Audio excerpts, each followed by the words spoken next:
Most people believe they make their own decisions, they choose what to eat, who to trust, how to feel, and they are completely, totally wrong. Right now, in your relationships, your workplace, even your own home, there are people using documented psychological techniques to steer your thoughts, your emotions, and your choices, and you have no idea it's happening. These aren't conspiracy theories, these are real, studied tactics used by narcissists, toxic partners, manipulative bosses, and in some cases, people you consider your closest friends. By the end of this video, you'll be able to spot every single one.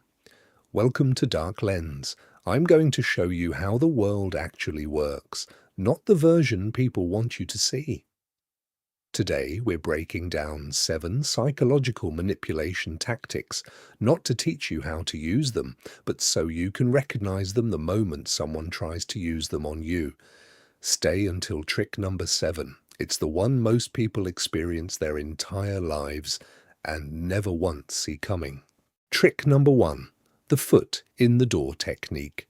Manipulators never ask for the big thing first. That would set off alarm bells. Instead, they start with something tiny. A small favor, an easy yes. Something you'd feel almost rude refusing. And the moment you say yes to something small, your brain does something fascinating. It updates its image of you. Suddenly, you're the kind of person who says yes to this person. And your mind works hard to stay consistent with that image. Psychologists Friedman and Fraser documented this in 1966. They found that people who agreed to put a small sign in their window were nearly 4 times more likely to agree to a much larger request later. You've felt this. The co-worker who asks for one small favor, then another, then suddenly you're doing half their job.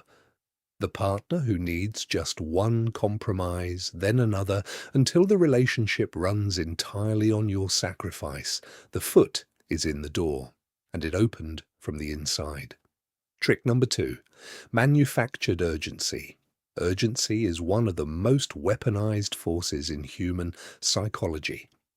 When someone says you need to decide now, or this offer expires tonight, something shifts in your brain. Your prefrontal cortex, the part that makes calm, rational decisions, begins to shut down, and your limbic system, the fear center, takes over. This is called scarcity bias, and studies show it can override logical decision-making in under 3 seconds. Advertisers use it, salespeople use it, controlling partners use it. Anytime someone pressures you to decide before you're ready, that pressure itself is the manipulation. A real opportunity doesn't evaporate the moment you pause to think. Real decisions deserve time. Anyone who takes that time away from you is not working in your interest. Trick number 3, love bombing. This one is used in toxic relationships, high control groups and cults, and it begins by making you feel like the most important person in the world. Love bombing is an overwhelming flood of affection, attention, compliments, and validation, delivered at an intensity and speed that feels extraordinary. You've never felt so seen, so chosen, so understood. What you don't realize is that this is deliberate. The goal is to create dependency before you've had any chance to evaluate the person's true character. Because once that dependency is formed, once you've restructured your life around this person's presence, they begin to withdraw. The warmth cools, the attention disappears, and you're left chasing the version of them that only ever existed to hook you. If someone's affection feels too intense, too fast, too perfectly calibrated to everything you've ever wanted, slow down. That feeling might not be love, it might be a strategy. Trick number 4, gaslighting. Gaslighting is one of the most quietly devastating forms of psychological manipulation. It works by attacking your relationship with your own memory and perception. It sounds like this: that never happened. You're imagining things. You're too sensitive. Everyone agrees with me. You're the only one who has a problem. Over time, these phrases don't just confuse you in the moment. They erode your ability to trust yourself entirely. You stop trusting your own memories. You stop trusting your own emotional responses. And as your self-trust collapses, you begin relying on the manipulator to define what's real. This is the goal: not to win an argument, but to become your reality. If you find yourself constantly questioning your own memories in a relationship, if you feel confused, foggy, and perpetually apologizing for things you don't fully understand, pay attention to that feeling. Your instincts are not broken. Trick number 5, social proof manipulation. Humans are wired to follow the crowd. It's not a character flaw. It's a survival instinct built over hundreds of thousands of years. When everyone runs, you run. You ask questions later. Manipulators exploit this instinct by fabricating or exaggerating consensus. Everyone thinks you're wrong. Nobody else has a problem with this. All your friends agree with me. Even when none of that is true, the implication alone is powerful. It triggers a fear of social exclusion that can override rational thought.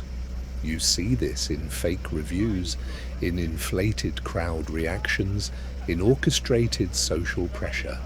And you feel it whenever someone makes you feel like you're the only person in the room who doesn't get it. Before you defer to the crowd, ask yourself, did I actually see the crowd, or did someone just tell me the crowd exists? Trick number 6, intermittent reinforcement. This is the most addictive manipulation tactic on this list, and it's the same mechanism behind slot machines. Your brain responds by entering a state of constant alert, scanning for signals, hyper-focused on this person, replaying interactions, trying to figure out what changed. This is why people stay in relationships that hurt them. Not because they're weak, but because their brain is chemically addicted to the next moment of warmth from someone who controls when that warmth arrives. Understanding this doesn't make leaving easy, but it makes it make sense. Trick number 7, the DARVO Method. DARVO: deny, attack, reverse, victim, and offender. This is the technique used when a manipulator is caught or confronted, and it is extraordinarily effective at making the person who raised the concern end up apologizing for raising it. Here's how it plays out.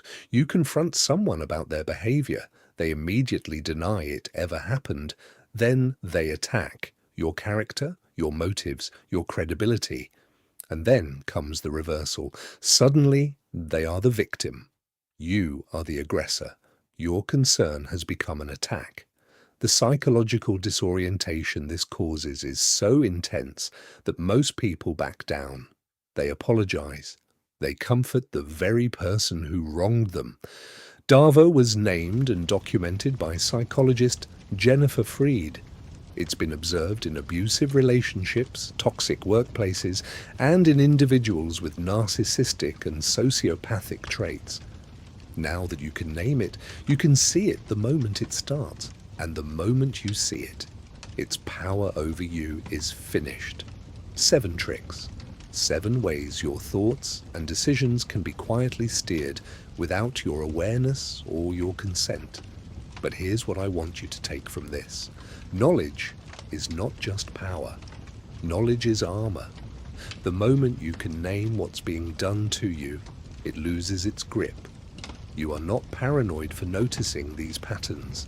You are not weak for having been affected by them. You are simply operating without information you now have. If this video helped you see something differently, share it with someone who needs to see it, and subscribe to Dark Lens. Because next week, I'm going deeper into how to spot a master manipulator before it's too late, and exactly what to do when you find one. I'll see you there.